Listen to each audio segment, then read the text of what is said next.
everybody, welcome to my videos. My name's Jamie from Games. Today we're doing a memories video.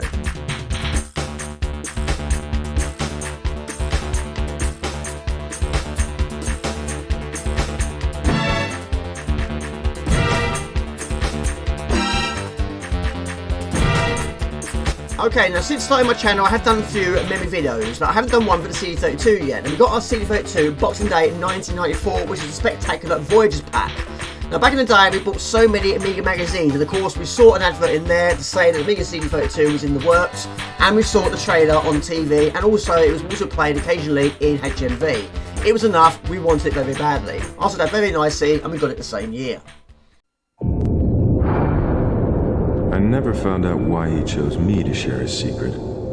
Perhaps because we had similar dreams.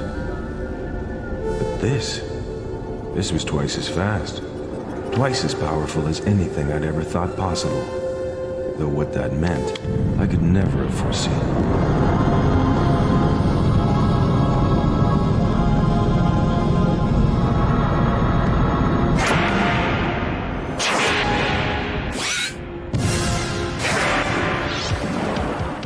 Incredible graphics and colors, so many colors.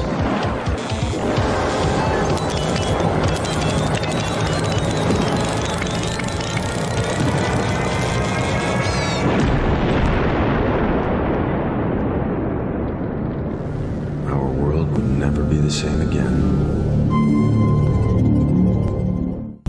Okay, let's go right to the start. The first game I saw and played on the CD32 was of course Microcosm. The Special Voyagers pack had 6 games bundled into the box: Microcosm, Chaos Engine, Diggers, Oscars, Danger Street and Wing Commander.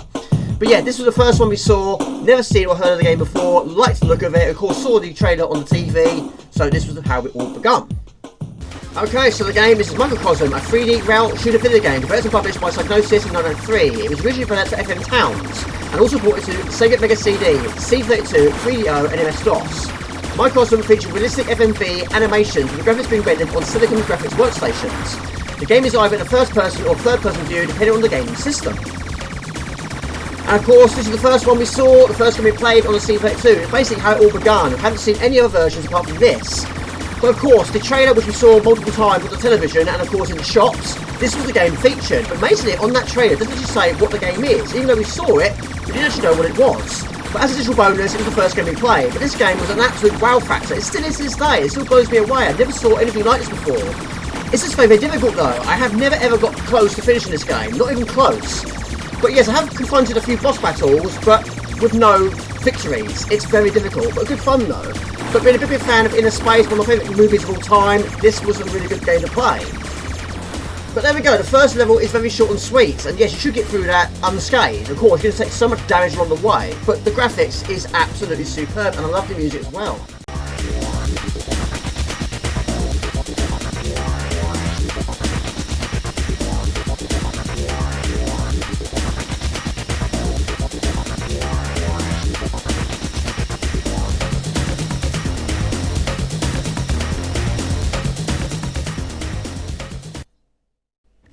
Set in the year 2051 AD, the game takes place in a dystopian futuristic setting on the alien planet called Bodor, located in the beta system where the galaxy's 2 largest corporations, Cybertech and Action, compete to achieve premier status in a business world position known as Corp 1. Now, don't actually know if this has any purpose, this screen, because you can go left or you can go right. Both take you to exactly the same place, but whether it actually have any impact on the game itself, I'm not sure. Have a nice day. Have a nice day, and of course these are levels. You can do them in any order you like, but to finish the game you've got to do all of them. But each level has a boss at the end of it, which of course is extremely brutal. But there we go, it's amazing. Absolutely superb game, it really is good. Because of heavy mining operations on the planet of the corporations, most of the Bodor is uninhabitable due to pollution, forcing 87% of the population onto 2% of the planet's land. Because this poverty, crime and disease are rampant in the cities, Axiom also claimed that Cybertech is responsible for the death of Axiom's former president. Axiom injects Cybertech's president Tyrone's Cosby's body with a microscopic droid designed to penetrate his brain and control his mind. Cybertech, however, learned of this plan and injects Cosby with her own piloted submarine shrunken down to microscopic size to destroy Action's droids and prevent them from controlling Cosby's minds. And that's what you're supposed to do, but that is extremely difficult to do, and like I say, I've never actually got past one single level. The earlier level, yes, but after that, no. It's so incredibly difficult. What you've got to try and do is basically go to every single area on the map. Now the rules of the level is every one of these blue circles you've got to go to, changing it from a blue circle to a red circle, but some areas you've got to transport to by using the blue button to select where you want to go and green to go there. The trouble is, when you're in this screen, you can also take damage, so it's quite difficult to try and plan your route when there's so much shooting at you at the same time. Also, you can get additional shields on certain levels, and you can get some additional weapons, which is very few and far between. I don't actually know how you actually unlock them. Maybe completing a level, which probably would make sense, because I've never actually seen them, never actually got one, because I've never actually finished one single level before. But the game is good, it's a really good game, and yes, if you manage to go to every single area on that map, the boss will then arrive on the scene. Right, next stop. Right, so we turn left. Left is where we've got to go. Right. Now some levels do get shield, but it's very difficult to try and keep it. Some levels you can replenish it, but not all of them. Well, it was going quite well, but unfortunately the warning signs are there. But we're probably about halfway, maybe just over halfway. Oh, oh, oh! Well, I didn't know that. Fortunately, yes, my shield is present. My energy is still low. Now where? Doesn't matter, anywhere. Oh, look, another one! Wow! Okay, I didn't realise this level had shield pack. I didn't realise this level had shields that you can pick up. I didn't know that. Oh! Another one! I missed it though. I don't believe that. I didn't think this level had them. Right, left turn, then a right turn. It's going well, I have to admit. Not too shabby. Of course, it's not 100% done yet. It takes some doing to get that far. Go over there. Right, you take a left turn. No, right turn and a left turn. Is that right? Yes, then a left turn. Left turn. Left turn. Left turn. Left turn. That's fine. I'm just taking somewhere we haven't been before, but we're going in the right direction. Can't look at the map at the same time.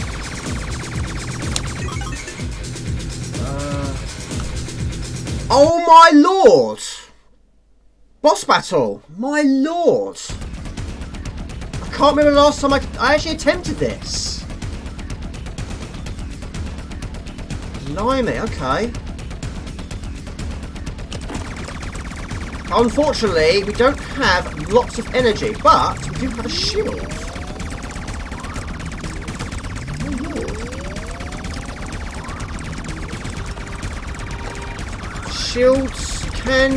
Shields don't really do anything here.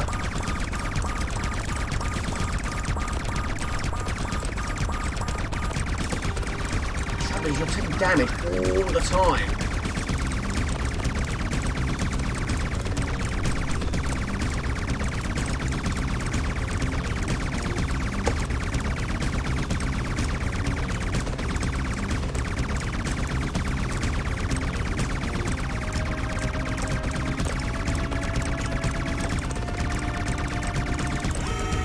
What happened? I died. I thought I had loads of energy. Well, there we go. Fantastic game. That was a good attempt. That is Microcosm. There we go. There we go. Next on the list is this amazing game. Fantastic game. Once again, this is the Chaos Engine. Originally, though, I'd never heard of the game before. Never played it on the Amiga. First time I played it was on the CD32, bundled in with the Voyager pack. Okay, so the game is the Chaos Engine, a top-down run-and-gun video game developed by Big Brothers and published by Renegade Software in March 1993. The game is set in the steampunk Victorian age, which one or two players must battle out against hostile creations of the Chaos Engine across 4 landscapes and ultimately defeating it and its deranged inventor. And what a game it is! It's actually the second game I played on the C32, and majorly we hadn't played this game originally, but like Microcosm, this was also bundled in with the Voyager pack. But we didn't play this as 2-player, because of course when you get your CD32, it only has one controller in the box. Eventually to give myself another controller, but unfortunately that was the place that one that broke. Now the original CD32 controller was known to be incredibly fragile. The directional pad snapped, and once it snapped, it would start to rotate. So yes, even though I did buy myself a replacement, we still only had one controller. So we just took it in turns in this one. Eventually I completed it quite a few times on the C32. But yeah, this is actually the first game I played that had a second controller player controlled by the computer if you're not using it as 2-player, but it's a really nice touch to the game though. We're using the Navi and the Bragan. The Navi is my favourite character in this game, but is the most expensive, the slowest, but has the best weapon. It was first released for the Amiga with a version available for AGA Amigas. It was later ported to MS-DOS, the SNES, Atari ST, Amiga Cd32, Brick OS and the Mega Drive. In the SNES and Mega Drive versions, the character named the Preacher had his clerical collar removed and renamed into Scientist. The US versions of the two ports was re-entitled The Soldiers of Fortune, and the sequel to the game, Chaos Engine 2, was released in 1996. Which I do have in my collection. It's a good game though, but not as good as this. But anyway, you do also have special abilities in this game. So press the second button on your controller and this one will kill all enemies on the screen. But of course they are very limited, but you can also buy some items in the shop. The shop appears after every 2 stages. So all you're trying to do is defeat all the characters, defeat all the nodes, and you get to Dixit Door. And there we go, a very, very good game once again. Great to go back to, but what a memory to play this first time back in the day. But there we go, ended up with 96%, not too shabby, and of course any money you pick up along the way you use to buy additional skills and items. But there we go, fantastic Chaos Engine.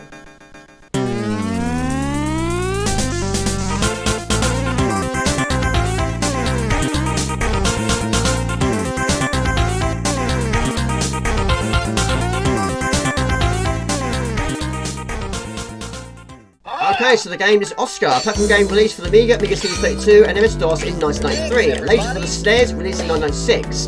The game was published and developed by Flare Software. The Cd32 version was bundled in the Cd32 console on the same disc as Diggers. The second Mega Genesis version was planned but was never released. The player controls a character named Oscar, who must travel through 7 Hollywood-themed levels while collecting a certain quantity of Oscars. Right there, I've got to try and find 13. Once you find 13, and find a capital which takes you on to the next stage. Now, each theme is broken down into a certain quantity of stages. And this is, of course, the third game I played. You start the game off with no skills apart from your jumping, but you can kill enemies by jumping on their heads. But it takes 3 hits to do it. So you want to try and find the yo-yo. But of course, it still takes 3 hits, but you can do it a lot more distant. You also break walls with it, and you can also swing with it. But yes, the game is good, but it didn't score overly high. But yeah, the third game I played, I really enjoyed it. Anyway, go down there, break through the wall, pick up a toilet as you do, and pick up bonus letters. Bonus letters and bonus letters can be found in this game. But there we go, we've got to try and avoid that will take your yo-yo away. But every time you see one of these canisters, hit it, it'll throw it into the air, and then catch it again. But yes, some items work for you, and some work against you. The one thing I've noticed about this game, considering I played it so much back in the day, is you don't actually earn a lot of score in this game. You don't earn any score from killing enemies. But you do earn additional life when you reach 5,000 points. Also in this game, you do have additional skills. Powers can be found inside film canisters. All powers are given to you for a limited amount of time. Speed up boots gives you an extra speed and also enhances your jump. Shield protects Oscar from monsters. Ball and chain will slow you down. Wings allows you to fly. And the potion makes you invisible, but it does not protect you from enemies, but does take your yo-yo away from you. Springy shoes will double your jump, and the alarm clock will freeze all enemies on the screen, but only for a limited amount of time. But yes, one of the problems with this game is enemies respawn very quickly, but the game looks great and we love a bit of parallax. So the CD32 version has music in game, but the normal version does not. So there we go, it's going well so far, but we're still going to find 8 more Oscars. But yes, try and find as many items as you can. Some of them do really enhance your skills, but some of them do take some away. But the rules of the game, most importantly, find and acquire quantity of Oscars. Right, break through the wall, only a yo-yo can do it. Enemies can respawn very quickly. Just go off the screen a fraction and return to it and they're back in play. A bit like Zor. Not quite as mean as Zor, but it's mean nevertheless. 3 more there. Number 1, we'll find 3 more. 3 lives, 3 Oscars. There we go. And also, when you have the yo-yo, you can use it to swing as well, which is no easy task. We'll do it at an angle. Like so, that's nice. There we go. And of course, all enemies are killed will respawn. Around the levels, you'll come across a big-webbed elephant. He's not a monster, he's your friend, and your friend will never forget where he last saw you. To make him remember, walk up to him. When he jumps away from you, your position is then noted. When you lose a life, you return to where he last saw you. And that also features in Trolls. Anyway, you've got to find 3 more Oscars, then find a cover board. Right, hold it right there. Now, even though they are frozen to the spot, you can also take damage, even in this. But when you've got even wasps nearby, it's difficult to kill because it's so small. That's difficult. But also, trying to kill enemies without the yo-yo, and if they can find space, it's also quite difficult, especially when it takes 3 hits. But there we go, 1 more remains, there it is. Engine's critical. Now we haven't got all of the bonus letters, but that's not a bad thing. Just get to the exit door in the safest way possible. But there we go, fantastic. Probably didn't play it nowhere near as much as I did, but it's a great game. That is Oscar. Yes, I totally forgot. You don't know a lot of score during the level. It all happens at the end of the level. So anything you've picked up, everything you've killed, and converted into points. But there we go, you've got to try and get 5,000 to get additional life. So of course, we've absolutely nailed it. So yes, I totally forgot about that. But yeah, it does make sense now. So there we go, 1 more additional life is gained. There we go, fantastic Oscar. 7,975.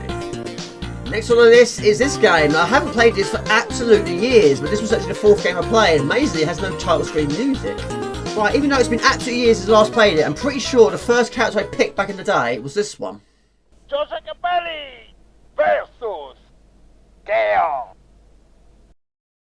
Okay, so the game is Dangerous Streets, a fighting game developed by Micromania and released by Flare Software for the Amiga Cd32 and MS-DOS in 1993.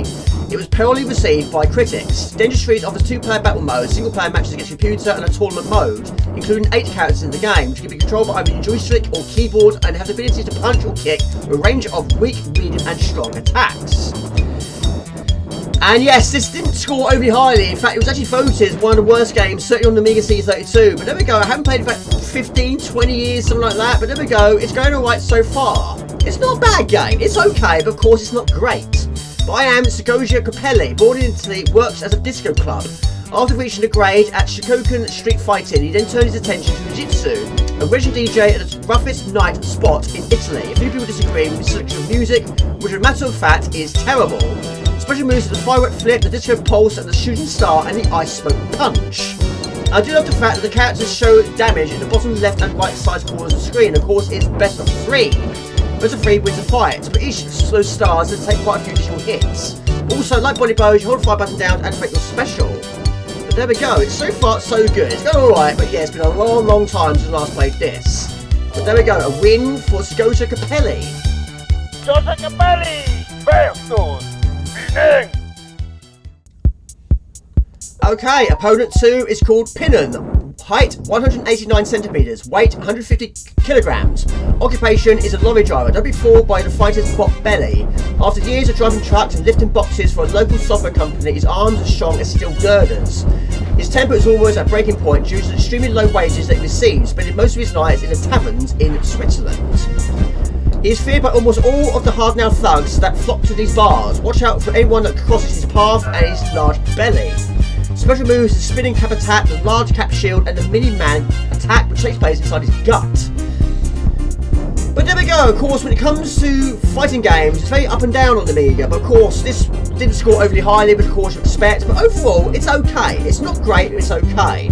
But I've never played this as 2-player, but it's very smooth and responsive, it's very fast-paced, and I think the music, certainly on the C32, is its best part. But there we go, it's great to go back to it, but yes, I've finished it before, didn't take over long, but there we go. It's hopefully going to be a win for Capelli. There we go. But that is Dangerous Street on the C32. Can you tell what it is yet? Yes, of course you can. David Jensen's going to be absolutely furious. Next on the list, this is an amazing game. As you heard right, it's amazing. Love this game. Rise of the Robots was the first one I bought after getting C32 Boxing Day 1994. I've even got the visual receipt here. Bought it from Maidstone in Kent, paid $27.99, purchased this on the 14th of January 1995, bought it at 6 minutes past 12. There we go, it's amazing. Okay, so the game is Rise of the Robots, a fighting game released by Time Warner Interactive in 1994, originally developed for the Amiga and MS-DOS by Mirage's Instant Design. It was ported to various home video game consoles, including the SNES and the Mega Drive, and a 3DO interactive multiplayer. The game includes a single-player mode in which the player assumes the role of the EC-035-2 cyborg as it attempts to stop the supervisor who takes over the Electric Corp's facilities in Metropolis 4. Defended by a team of 5 people, including former Big Brother Brothers member Sean Griffiths. Rise of the Robots was intended to use a high-level artificial intelligence never been seen before in a fighting game at the time. The game features music by Queen's lead guitarist Brian May, although it only uses the Dark and Resurrections, 2 tracks taken from his solo album Back to the Light, while the in-game music was done by Richard Joseph. And it's absolutely superb. Win for Cyborg. Okay, next opponent is the military droid, codenamed Exterminator. The military class droid has been designed specifically for combat and security applications. This robot is Electric Corp's generic combat class robot that has been rapidly becoming the standard machine in all planet's military organisations. The Exterminator has a titanium alloy skeletal chassis with laminated polymer mouldings with all important components. Extra armour is carried onto the thorax to shield the CPU and the central power supply. Special moves are the catapult spin and the cyber slash. But anyway, this was the first game I got after hitting our CD32. Now, even though I bought the game, I didn't actually buy the game. What I mean by that is my brother was going to town with his friend, which requires going onto the bus and it's too far for us to drive, or walk. We could drive anyway. I gave him the money, I said to him, can you get this game while you're in town? Of course he did, bought it, came home, gave it to me, and of course I was very happy with it. Until I opened the case, and there was actually no CD in the case. I couldn't believe it. But because it's so far away, we had to wait 2 weeks until I went to town with my dad and we got the CD. But there we go, it's crazy. But of course, it was worth the wait because I love the game. But anyway, it's a fantastic game. I don't normally go for the best of 5 bouts, but today I am. But finished it many times, but Cyborg wins. Fantastic. Rise of the Robots. There we go, next on the list. This was the next one I bought after buying Rise of the Robots. So this time I bought it, I went to the shop, I paid for it, and I looked in the box before leaving the shop to make sure the game was in the box, and it was. Never seen or heard of this game before. The box art grabbed my attention. It's superb, but I've never finished it before. Okay, so the game is Little Devil, a video game released by Grin and Graphics Software in 1993. The game stars Mutt, a dog-like devil of the underworld whose goal is to obtain the mystical Pizza of Plenty from the Labyrinth of Chaos. Little Devil's release was delayed several times, and the game was initially advertised in magazines under the title of Little Devil. And there we go, falls off the edge, and we go to the first level. The levels are absolutely gigantic, but I've never ever finished this game before, but it is good. The player takes control of a little red devil called Mutt, who's trying to achieve the mystical Pizza of Plenty from the Labyrinth of Chaos. The dungeon consists of navigating it through over-the-shoulder perspective, where rooms where Mutt must face various riddles and puzzles. And that first scene I saw, I was absolutely blown away by that when I first saw it back in the day, but I have to admit I was put off by this. Now these mazes are absolutely gigantic, and I'm sure everyone was a little bit disappointed when they had to do this. You'll be spending about 75% of your time in these mazes, and of course you're going to be hazards of plenty. Now of course at the bottom you do have the energy bar, which is drained every time you're hit by a trap. But there are also rooms you've got to try and go into, and also some rooms you need to find additional items, and some you have to buy from the shop. So you've got to make sure you've got plenty of money, but also you've got to find all the money in the maze to pay a toll, which takes you to the next level. Okay, so we go into the shop. Now some rooms you go into, you don't actually have to buy anything, but some you do. Some rooms you actually earn an item, and some rooms you've got to buy an item before going in there. Now of course, at the start of the game, you don't have a lot of money, you have to buy yourself a bucket and a can of bug spray. And that's it. 2 more, but we don't have enough money to buy them. Okay, first enemy is a massive spider. Now, because we've got the can of bug spray, you've got to try and spray him repeatedly in the face. Now, that's not the way I tend to do it, but of course, these small spiders do cause a bit of a concern. But you've got to try and squish them if you can, or maybe consume them. But you've got to spray him multiple times. Take too much damage and you fail on the stage. And you have to exit and that'll drain your energy. But his head explodes and you pick up the torch to scare away all his little babies. There we go. Now that is an item you need at the end of the maze, which is quite some way off. But there we go. He puts it in the back and off he goes. But there we go. A nice touch to the game. Okay, this is where the bucket comes into play. There's no expensive bucket, but it does play a big part in this game. They've got to try and jump over to the other side. And then wait for the right time, providing he got burnt to a crisp, and puts the bucket into the water and chucks it into his mouth and he melts. But there we go. That is actually quite a difficult section, but I had a bit of luck there. Normally I got burnt to a crisp, I wasn't. So you do it successfully, you keep the bucket, and then you move on. Right, energy is very low, but luckily we've got enough money to buy the last 2 items. We buy a pin, and we buy this contraption. Right, I've now bought everything. Okay, so it's a little bit of a beat 'em up as well, but in a comical way. Now this one, amazingly, what you need is a pin.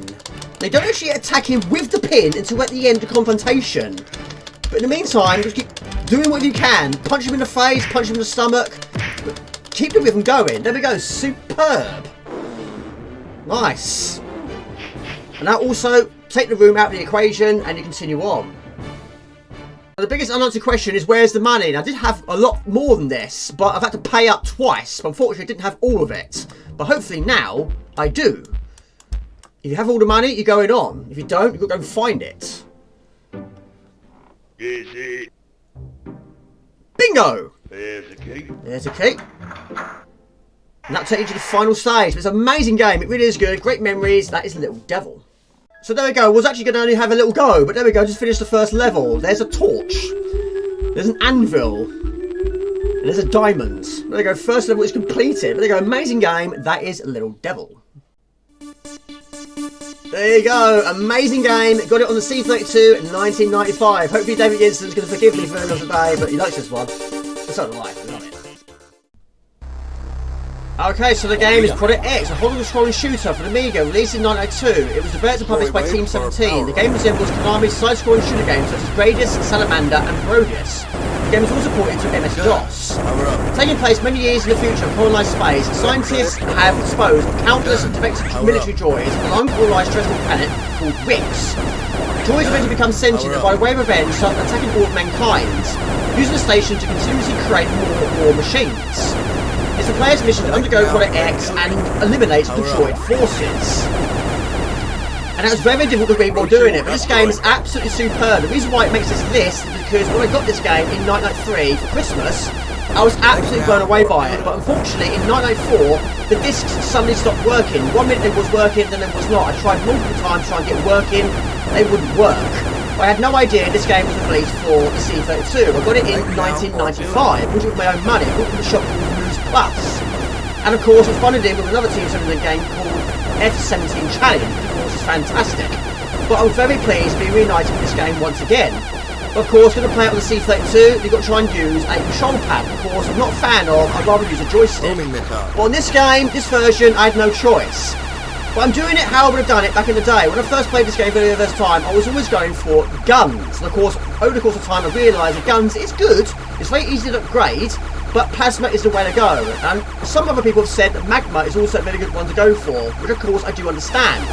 But of course, laser and magma don't have the diagonal bullets like guns and plasma. But I've completed this quite a few times, including on live stream, but not on a YouTube live stream. I've completed it on a Twitch live stream. And I've only done it with plasma. But anyway, what you're trying to do is basically just defeat absolutely everything and pick up these P icons. Every time you destroy a pack of enemies, a P icon is left on the screen, a maximum of 3 are visible at one time. Once the weapon you want is selected, select it and max it out. When it's grey, it's fully maxed out. When it's red, you can do it a little bit more. But I'm going for my favourite spacecraft, which I think is the ultimate way of doing it, and I'm going to go for stealth. Stealth is also a much good thing to select in this game. Basically, you're invincible for everything for quite some time actually.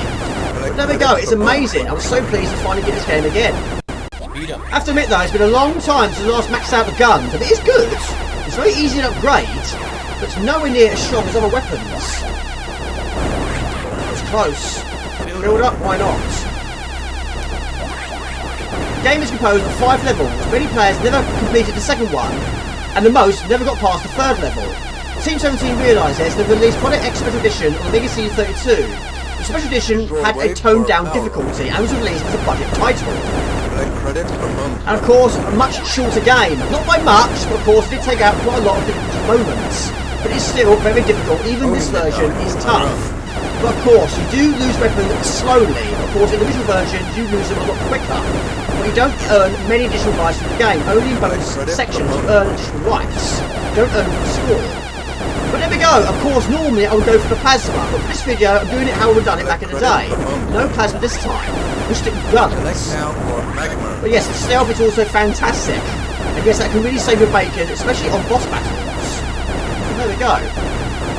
According to Next Generation, Project X was immensely successful in Europe, but only sold a moderate number in the US.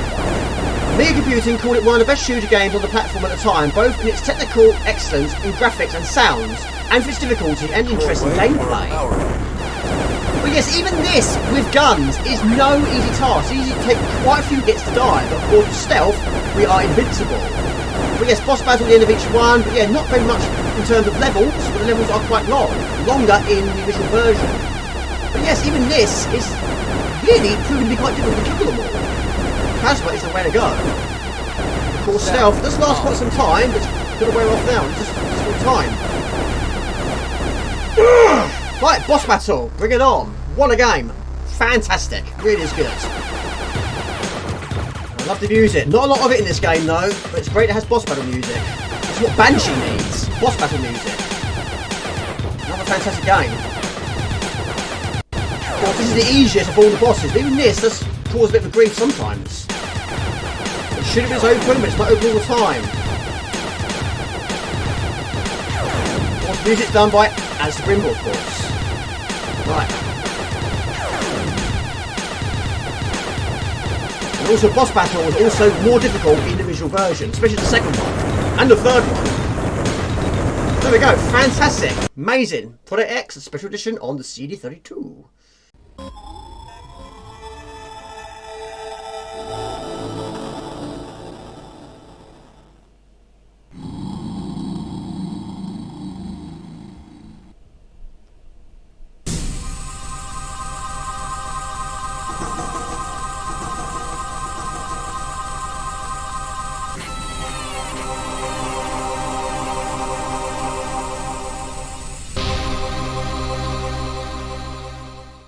There we go, amazing game, bought it from HMV a long time ago, bought it with my own money. This is probably one of my favourite games on the C32. When I first played this for the first time, I was hooked. Absolutely addicted to it, amazing.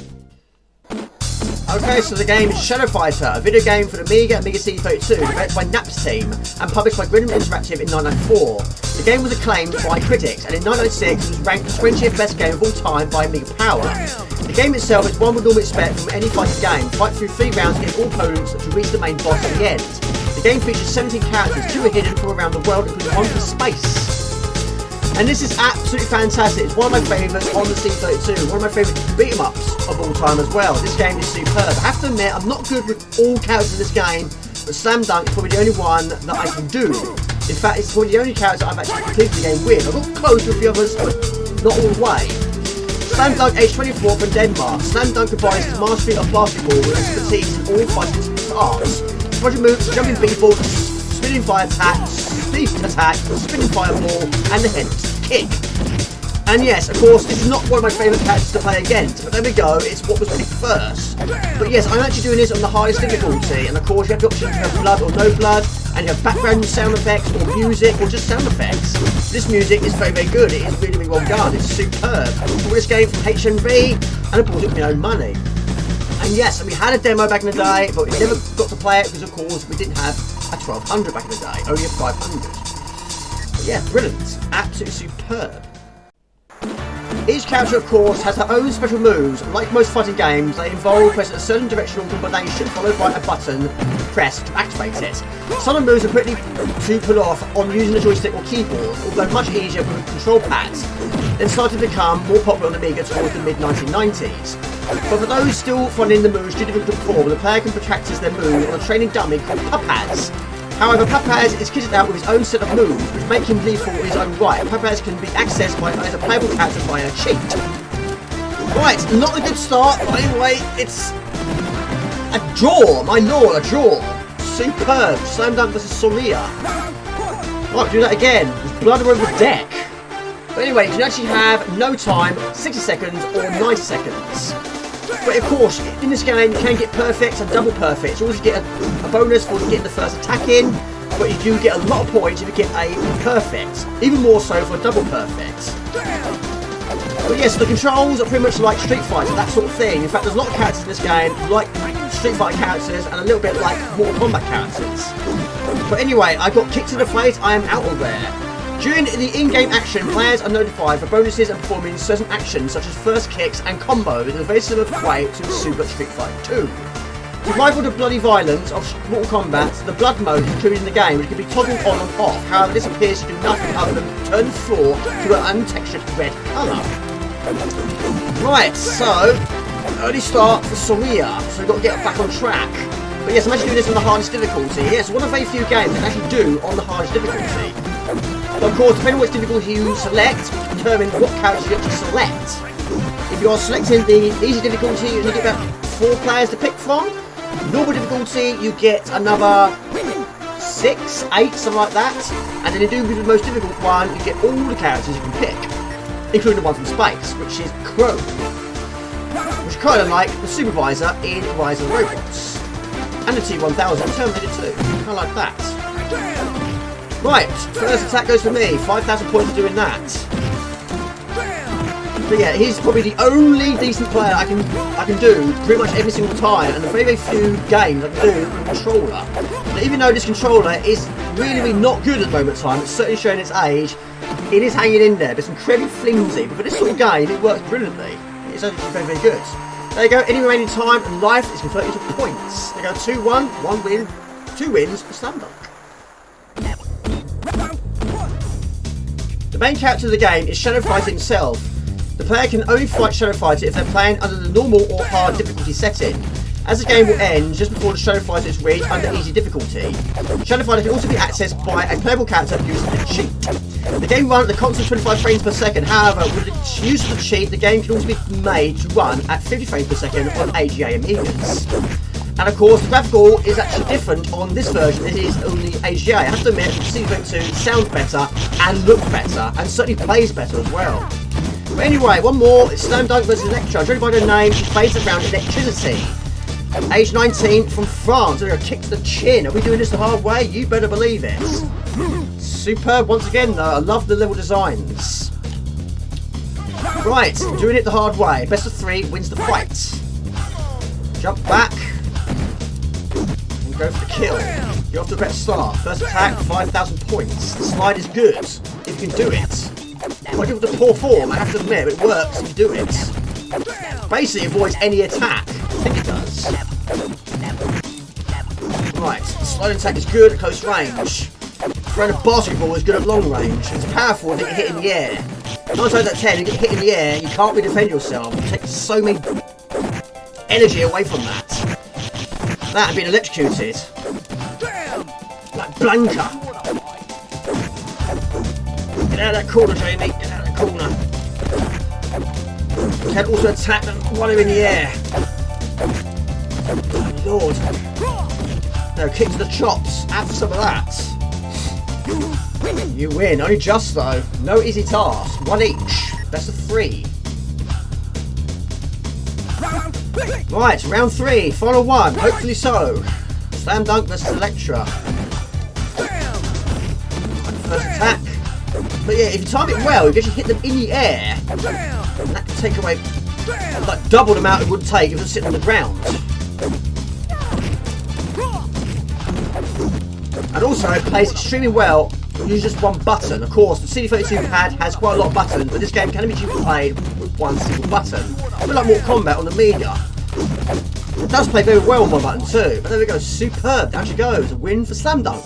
But there we go, amazing game, amazing memory. We've got this back in the day, played it loads. The most played game on the CD32, I think. Superb.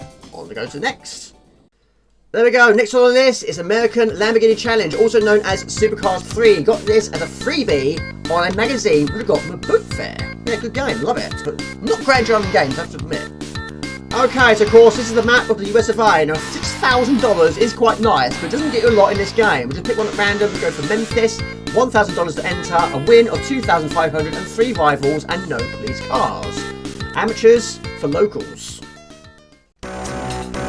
Okay, place your bets time. He starts. What are you going to go with? $100. 100, raise it to 200. We'll match that. His name's Kurt. Raise it to 300. Now you can either match it or just go for it. We'll go for $1,000. Done. Now sometimes they'll match it, and sometimes they won't. You did? You'll stand. That's fine. We'll see you.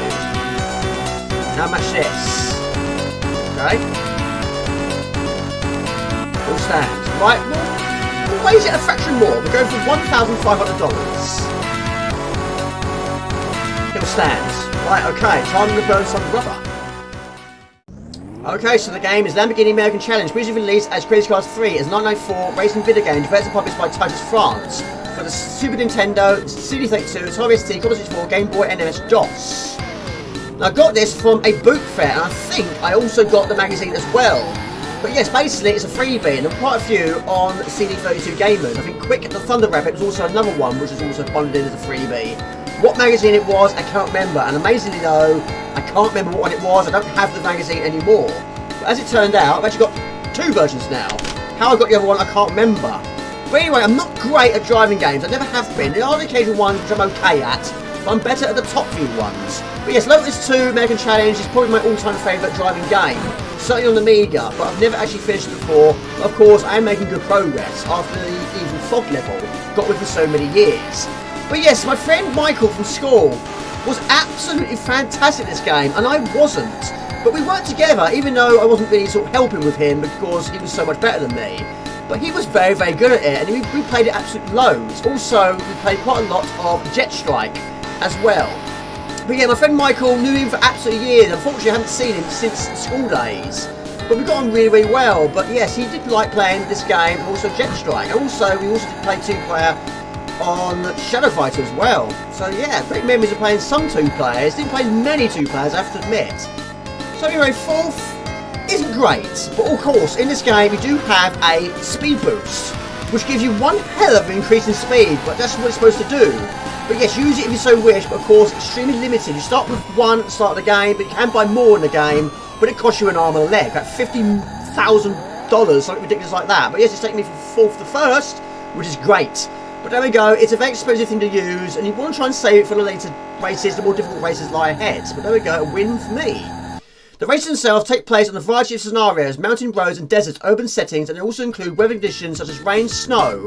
At the end of each league, in order to be able to join the next one, the players go on to go through a challenge consisting of a timed race in a new highway infested with trucks. But there we go, of course, it's going to get so much more difficult, but of course, yes, everything costs a price in this game, a lot of price in this game. So the more you bet, the more you're going to earn. The more you earn, the more races you can do. 1 race out of 1 is fantastic. But yes, we've still got a lot to do, but I've never ever got far in this game. This is Division 4, you can go into the shop and buy additional things, but in the early stages, not a lot. Some more tyres, and I'm assuming that is more additional speed, I'm not sure, but 4,000 has been spent. So we've got $7,100, so it's a fantastic game, it really is good, but of course I'm not as good as other people, and the pass also costs you an arm and a leg, $50,000. You need that to go on to the next division. But there we go, really good, really good game. There we go, next on the list is this amazing game. Just 2 more to go for this video, but this I bought from HMV. This was an extreme wow factor. This game absolutely blew me away. Even to this day, it still is great fun to play. Published by Team 17, copyright 1994, Bloodhouse Limited. Brilliant.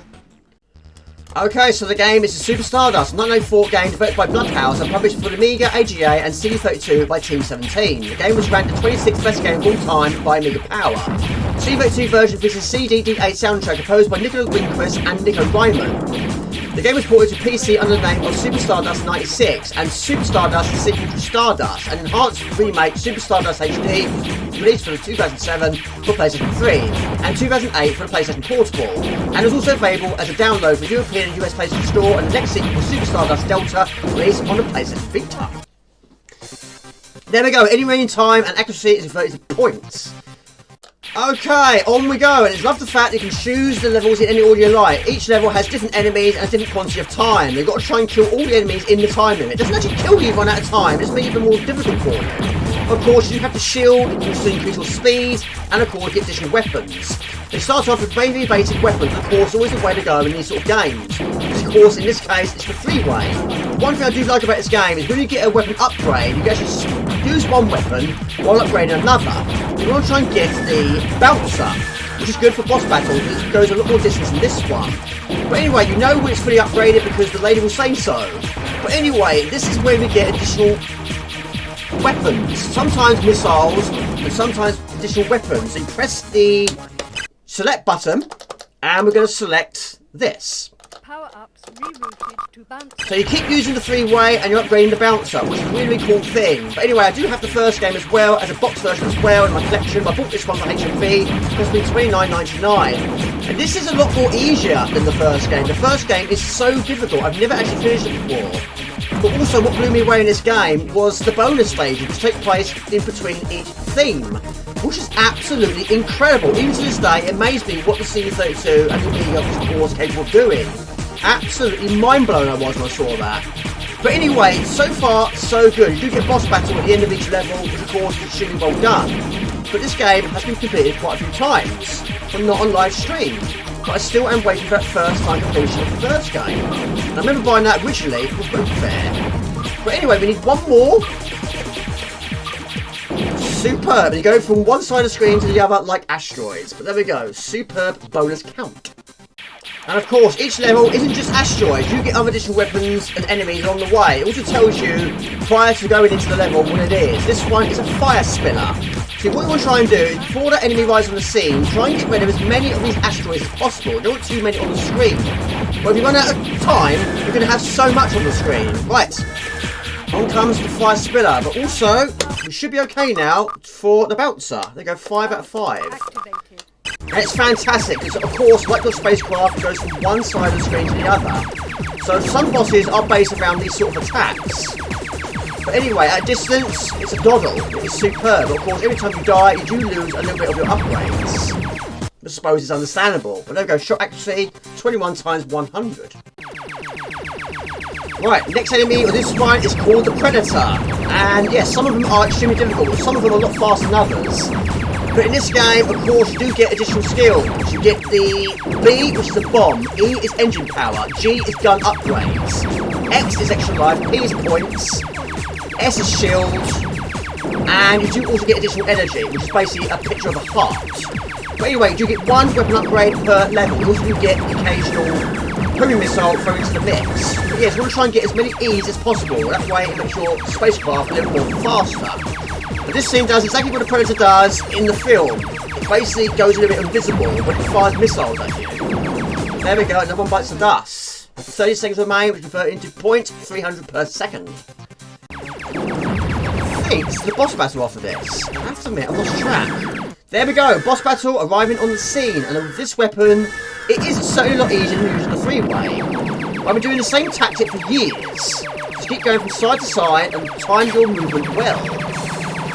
But the music is absolutely sensational. It is superb. It really is well done. I cannot fault this game. It's so damn good. Remember Dad watched me playing this back in the day, and one thing he said to me was, "It's rather loud, isn't it?" And I was like, yes, it is. Loud and proud. Anyway. Of course, it's shoot 'em up. You know, you cannot go wrong with shoot 'em up. My favourite genre of all time. Always has been, always will be. There we go.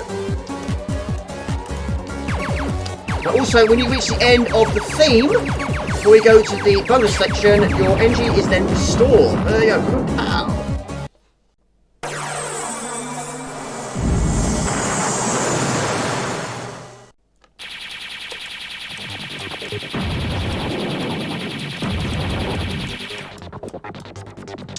Okay, I have to admit, I was quite tempted to go silent on this one because it's that good. But anyway, cue the bonus section. What you're going to try and do here is basically survive the time, which is on the top right corner of the screen. When it reaches 0, you reach the end of the stage. But this was absolutely a mouth-dropping moment. When I first saw this, I couldn't believe what I was seeing with my own two eyes. What a moment. But anyway, what you're trying to do is basically survive. On this one, you have asteroids. Every asteroid you destroy will leave a P icon behind, which will pick it up and give you additional points. You might see the occasional yellow one, which will destroy it and give you an additional part. And on this one, you do get the energy, but no shield on this one. But yes, of course, sometimes you feel like a lifetime when you're getting quite close to the end, so much going on in front of you. But yes, you have a limited amount of bullets here. But there we go, power-ups at the end, and you don't get that in any of the future ones because each one is more difficult than the one you saw before. Tunnel sequence completed, rocks destroyed, total score, cue the fireworks display. And this should have been done with this last night because last night was actually New Year's Day. But there we go, it's absolutely fantastic, amazing game, played it loads back in the day. But anyway, go on to the final one on the list now, that is Super Stardust. There you go, can you tell what it is yet?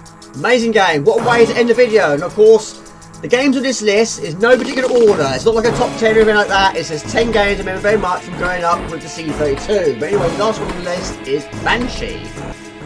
Okay, so the game is Banshee, a vertical scrolling shooter released on A1200 and the CD32 in 1994 by Core Design. The game was ranked the 39th best video game of all time in Amiga Power in 1996. And it's absolutely spectacular. Of course, the games on the latest list have no particular order. It's just 10 games, 10 memories I remember very much from growing up with CD32. But this one took me a few years ago, I got the full version. In fact, I got it on eBay. But the first time I played it was actually a demo on a CD32 game that was bought from a boot fair. What issue it was, I cannot remember. What I paid for, I cannot remember. And what I paid on eBay about 10 years ago, I also cannot remember. But it certainly wasn't as much back then as it is in today's prices. But one day I will get myself a box version. But what I love about this game is, of course, it's a shooter and it looks to the bee's knees. It needs more music though. The title music is fantastic, but it needs at least boss battle music. But I love the fact that this game is not so brutal in terms of the downgrading department. Of course, a lot of shoot 'em ups tend to have. Now you can actually prevent from losing any power-ups if you pick up these 3 build-up icons. So if you die and you have 3 of them, you won't lose any additional weapons. The only thing you will lose is a build-up icon. So you find another one and increase it up to 3 again, and again your weapons will be safe. Which is a really, really nice thing, but of course not many shoot-em-ups did that. Most shoot-em-ups, you die and you lose all your weapons. Project X is downgrades you very slowly, but this game was a really, really cool thing to do that. Now, of course, it scrolls, you have to loot the loot to save your bacon, and of course, the core design, very generous in the extra lives department. And of course, you can get quite a lot of weapons, but they are quite slow to get to the point of having very good ones. Also, kill all enemies on the screen, but get up the skull, and yes, the loops and loops are very handy, and when you're using that, you're temporarily invincible for a very limited amount of time. Now this game I have finished on the easiest difficulty. I've got to the final boss on the medium difficulty, but to get the true ending you've got to try to complete it on the hardest difficulty, which is going to be an extremely tough task.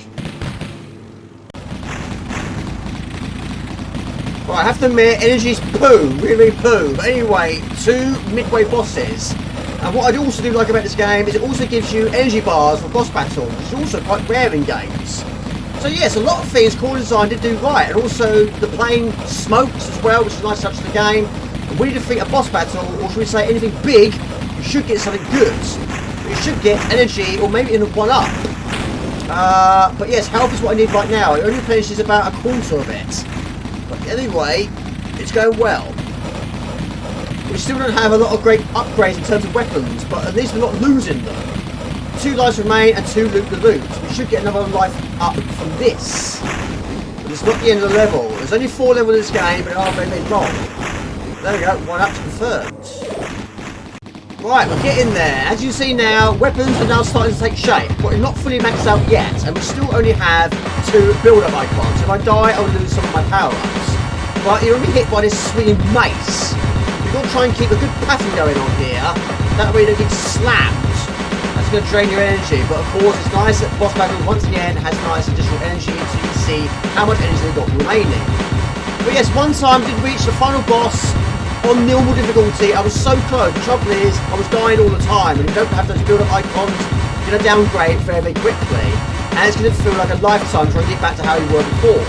So it's just a downward struggle. But anyway, you've got to try and defeat it on the hardest difficulty to get the true ending, which is going to take some serious doing. But anyway, going well. Just keep moving side to side, time it right, and you're good to go. But what a game. But I don't think I've actually played this game with me. I don't think he actually played it at all, actually, thinking about it. Which is a shame. It's been a good one to play as 2-player.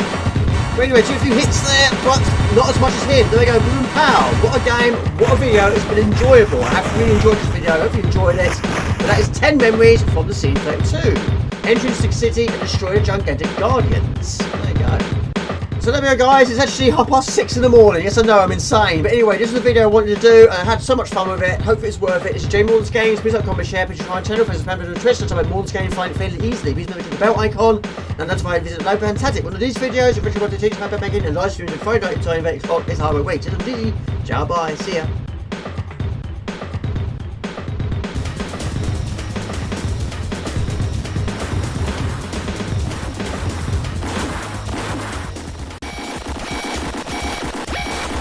I'm dying. But back in the day, I never died on that level. It's very difficult to die on that level, but I wasn't actually doing anything really. It was literally for FM Towns, also ported to the Sega Amiga CD, Amiga Cd32, 3DO, and MS-DOS. Microcosm featured FMV animation with graphics being rendered on silicon. The game takes place in a steampunk Victorian age in which 2 players must battle across creations of the Chris. Oh my lord, don't die. Okay, so the game is a Chaos Engine, a top-down run-and-gun video game developed by Big Bad Brothers and published by Renegade in March 1993. The game is set in the Victorian steampunk age. Destroy wait for a power-up. I'm going to do exactly what I did back in the day. I'm going to select guns. That's what I did back then, that's what I'm going to do now. We can get it very, very quickly. If that's max out and ready. Nice. Power up.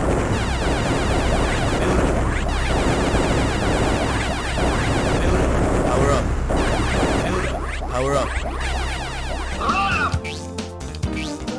Okay, where should we go? Let's go to Cartoon Land.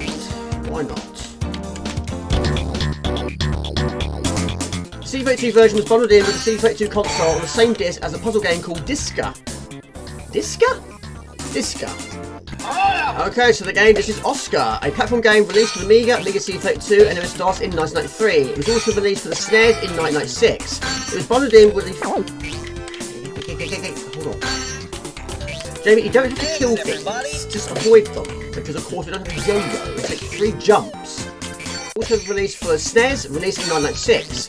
It was developed and published by Flare Software. The CD32 version was bundled in with the CD32 console with the same disc as Disc Diggers. What's happened there?